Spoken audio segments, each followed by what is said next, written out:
Hello and welcome to the Run Testers. My name's Nick, and in this video we're going to be comparing the Saucony Endorphin Speed 3 and the Asics Magic Speed 2.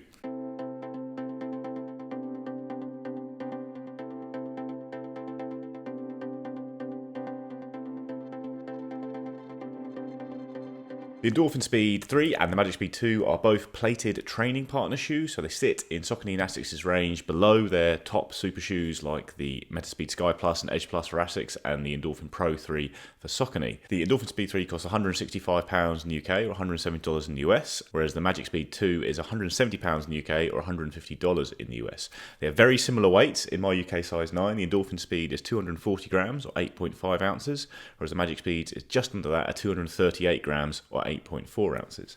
The Endorphin Speed 3 has an 8mm drop and a stack height of 36mm at the heel and 28 at the forefoot, and the Magic Speed 2 has a 7mm drop with a 37mm stack height at the heel, 30mm at the forefoot. So it comes to the design of the shoe. The Magic Speed has a mesh upper, a little bit of padding there, not a lot, and then you've got a dual density midsole with FF Blast Plus on the top of the midsole there, and then flight foam on the bottom, especially at the heel, which is a little bit more durable and hardier than the lighter, bouncier FF Blast Plus. You've also got a full-length plate running through the midsole, and it's a mix of carbon and TPU, so it's not as firm as the carbon plates and things like the Metaspeed Sky and Edge Plus, but you're still getting that propulsive feeling from it. Then on the outsole, you've got fairly minimal coverage, a good coverage at the forefoot there, and 2 strips at the back to try and keep the weight down, but the exposed foam here is flight foam, which is fairly durable, especially compared to the exposed foam sections on the Metaspeed Sky Plus and Edge Plus. The Speed 3 also has a mesh upper, and it's got probably a little bit more padding than the Asics, I'd say, on the top of the shoe there. It's got a wider base than previous versions, 3 and a wider fit up top as well, all designed to kind of increase the stability of the shoe compared to previous editions. To that end, the plate that runs through the midsole has little winglets on the side, trying to cradle your foot into the middle of the shoe, and that plate is running through a Power Run PB midsole, which is a P-Bax-based foam from Saucony. You've got Saucony Speed Roll rocker geometry on the shoe, and then a outsole with even more minimal rubber coverage compared to the Magic Speed, I'd say, with this kind of strip design running across the forefoot and a little bit more at the heel, perhaps. But both these shoes have got fairly minimal uppers and outsoles in general to try and keep the weight down, since they are designed for fast running.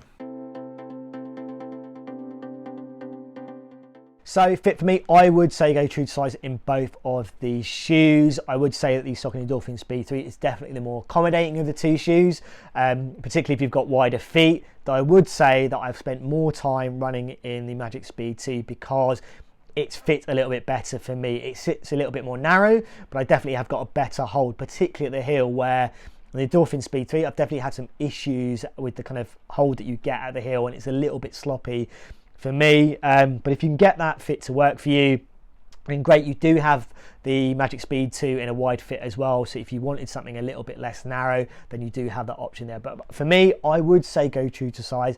Personally, I would probably go and say the fit worked better for me with the Magic Speed 2 based on my testing. So on the fit of the shoe, the Speed 3 is probably the worst fitting version of the Speed I've had so far, because I have a very narrow foot and got on pretty well with the Speed 1 and 2. I'm still true to size in the Speed 3, but really had to cinch it tight around the midfoot there to get a nice lockdown fit there, and I did have some trouble with heel rub on longer runs when I was first using the shoe, although with a tighter fit and heel locking it and stuff like that, I've been able to get it nice and tight there, but the length is right, so I would still stick true to size. I couldn't really go half a size up, but be aware if you have a narrow foot, it's quite a wide shoe these days, whereas the Asics is a bit more narrow and fits me beautifully in my normal size. No concerns at all about fit, so yeah, but then that might be a concern for people who have wide feet.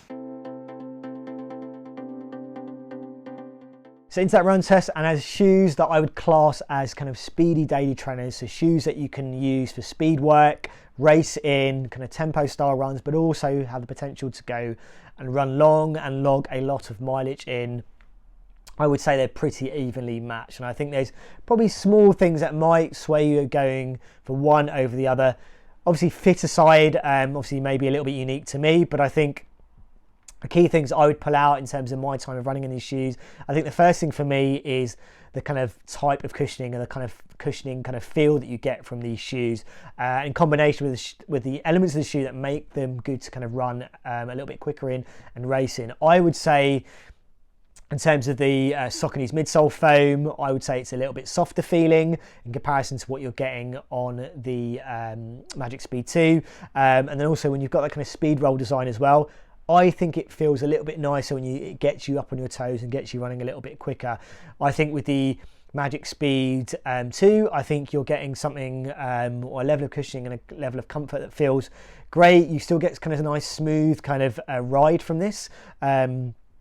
And you do get that kind of firmer, stiffer element to it, as you've got kind of the kind of flight foam, midsole foam in here as well. It's going to stiffen things up and also give you that little bit of firmer feel when you want to run a little bit quicker in. And it does give you that nice kind of good feel when you're running a little bit quicker.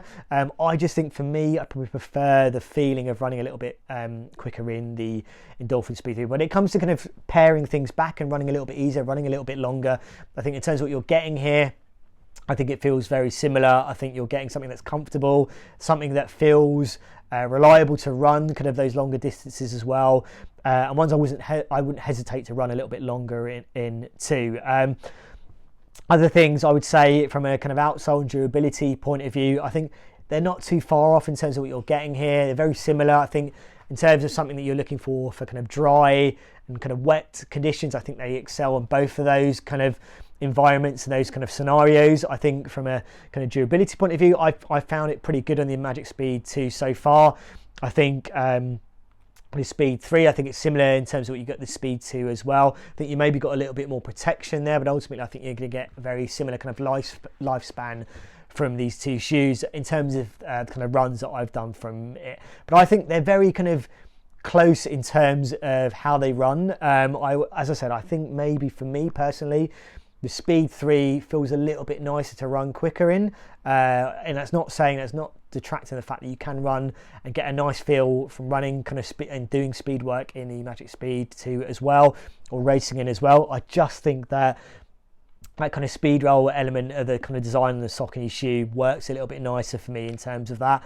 But in terms of paring things back and wanting to run a little bit longer, I think these shoes can offer you that in abundance, really. So for me, in terms of being shoes to kind of run or fit that kind of speedy daily trainer profile, these shoes are very closely matched. I think maybe the Endorphin Speed 3 maybe slightly nudges it, I think, in terms of running a little bit quicker in, but I don't think there's massive amounts in it. And I think, you know, a good showing from Asics in terms of their Magic Speed 2, but I think maybe the Endorphin Speed 3 overall probably offers a little bit more kind of in the speed department. I think works a little bit nicer when you're running faster. So the Endorphin Speed has long been my favourite all-rounder, daily trainer and speed day shoe ever since the first edition, which I used, you know, for everything for a long period, and the versions 2 and 3 I think have followed on pretty similar lines all round. The new version is that little bit wider, more stable, and it feels maybe a touch softer underfoot, but really it's providing a very similar experience in that you're getting an incredibly versatile shoe that is comfortable for just shuffling around on easy runs, but you can go right up to your top speeds in it, whether that's doing short reps on the track or even racing in it, and it's going to perform really pretty well across those things. It's got a very smooth ride to it with that speed roll technology and the slightly softer nylon plate you're getting in the shoe, and it just rolls through very well. Like, even when you're going all out, you're getting a very smooth ride that actually is quite similar to the ride you're getting at the slower paces. It doesn't start to get snappy or slappy or anything like that. It's comfortable really for any distances, and just produces the goods almost every single time. Like, the only real concerns I have are with the Speed 3 that the fit isn't quite so good for me, so I have some heel slippage, and then the outsole is not fantastic. It can be a bit slick at times, but as long as you're staying on the road or the track, even if they're wet, I've never really had any great concerns on that front. With the Speed 3, it's probably got a little bit better at those easy runs, those daily training, just mooches around because of the wider platform and the slightly increased stability, so that's a plus to it there, although maybe it's lost a touch of its speed for someone like me who loved the more narrow feel of the previous editions of the shoe. That's really where the Magic Speed comes in. So when I started testing this shoe, it did remind me of the first two editions of the Speed in a way, because it is a bit more of that narrow, fast feeling shoe on the foot, but at the same time I have found this comfortable and versatile to use for a variety of runs as well. Like, just an all-out easy runs, it might make you pick up your feet a bit more, maybe run a bit quicker than you're intending, but you can use it for easy runs, and if you stay in control, you're not going to see any rises in heart rate or anything like that. It's a good versatile trainer that then does really come to life when using it for speed sessions. So just done a lot of speed work in the shoe lately, and that's from quite short reps, very short reps, in fact, going down towards 1 minute, that kind of thing, up to towards 3 minute reps, and then a steady hour in the shoe. And at a good range of paces, it does feel really fluid, really fast, really efficient, just ticking the legs over really nicely. I think the feel of the shoe, changes more than the Speed 3 as you move through the paces, so it does get a bit more snap to it, and you get a bit, but it doesn't become uncomfortable at all over time, I found. I think it's got a higher stack in the forefoot in particular compared to the Speed, and again, we're just talking millimeters here, but I think that does actually create a little bit more comfort under your forefoot when you're pushing at pace for long periods in the shoe. I also have found so far the outsole is proving nice and durable, surprisingly so given the exposed foam here, but it isn't, I'd say, probably as good for easy runs as the Speed 3, just because it feels a little bit snappier and narrow and more speed focused. But at the same time, I think it might have the edge when it comes just to pure speed. Like if you're going to go and just do reps in the shoe as a fast training shoe, the Magic Speed 2 for me, when I pull this on, feels that bit racier and faster, whereas the Speed 3 in particular, with the wider design of the newest version, does feel a bit more accommodating, almost more like a daily trainer, even though it does still have the top end speed when you want to push in it.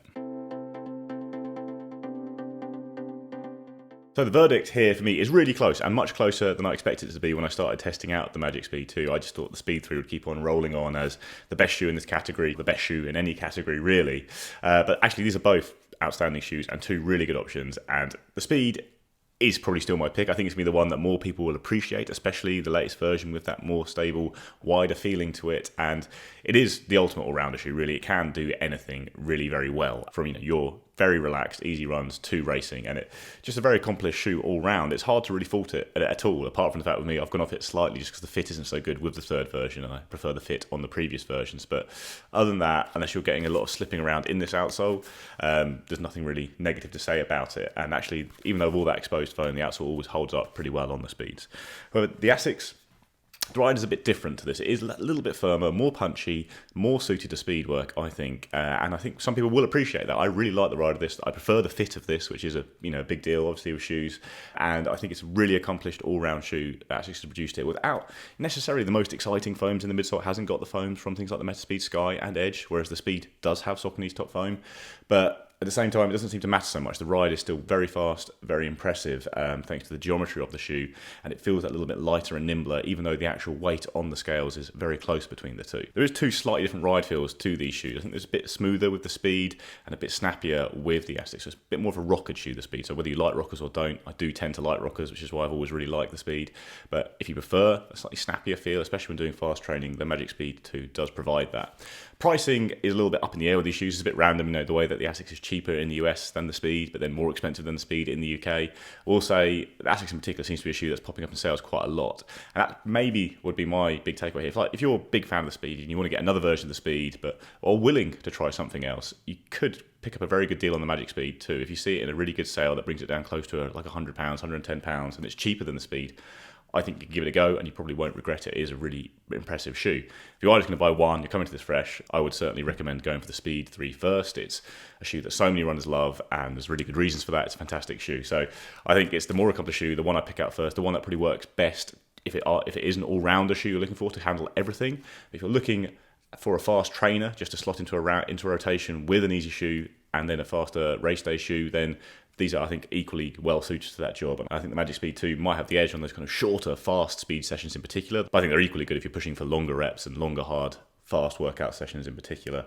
But yeah, it's one that's definitely worth considering, basically, would be my summation here. The Speed 3 still kind of reigns, but Magic Speed 2 really is very close. And some people might prefer the fit and the feel of the ride of the Magic Speed, even to the Speed 3. Okay, so in a toss-up between the Asics Magic Speed 2 and the Saucony Endorphin Speed 3, which would I go for? Now, for me, personally, what it boils down to is one thing, and that is the fit. And from a fit point of view, this works better for me, the Asics Magic Speed 2. Now, if I got a more reliable, secure fit with the Endorphin Speed 3, then I would actually be going for this. And actually, you can pick this up for less than £100 right now, whereas I think this is still kind of skirting over that kind of £100 mark. So from a value point of view, this is a shoe that I would be going for, because of all the sessions you can do in this shoe, you can do in this shoe as well. And there's a reason why we mention this shoe a lot, the Endorphin Speed 3, because it is one of the most accomplished kind of daily trainer shoes out there. Personally, I would still be going for the Endorphin Speed 2 because I think the fit works better for me. But in terms of these two shoes, as I say, from a personal point of view, the fit works better for me on the Asics shoe. But I think in between these shoes, I think you're not missing out on a lot in terms of the comfort level, in terms of the types of runs they work for, in terms of I would say the kind of outsoles, the durability you're getting here. They're very, very similar. And I think it really comes down to what you like in terms of that kind of cushion feel. Kind of, do you side with kind of what Asics does on that side of things, or whether you kind of prefer something a little bit softer feeling that you get on the Saucony. But ultimately, in terms of daily trainer shoes that you can use for kind of speed sessions, intervals, kind of longer runs, these shoes can do that. They're standout options. I think it really comes down to, I think, things like fit ultimately. And yeah, I think if you can pick this up for less money and that fit can work for you, then that is a shoe I would go for. But I think if you can find this and you can't get hold of this, then you'll be you will be happy running in the similar kind of sessions that you would do in the Saucony Endorphin Speed 3. So yeah, for me, two standout options. Me personally, I would go for this, but I think if you can find this shoe and it works for you fit wise and it costs less, then I would go for this instead. So that's it. That is our comparison of the Endorphin Speed 3 and the Magic Speed 2. I said the word speed a lot in this video. Let me know what you think of that in the comments below. What you think of these two shoes. Please do like and subscribe, ring the little bell, and we'll see you next time.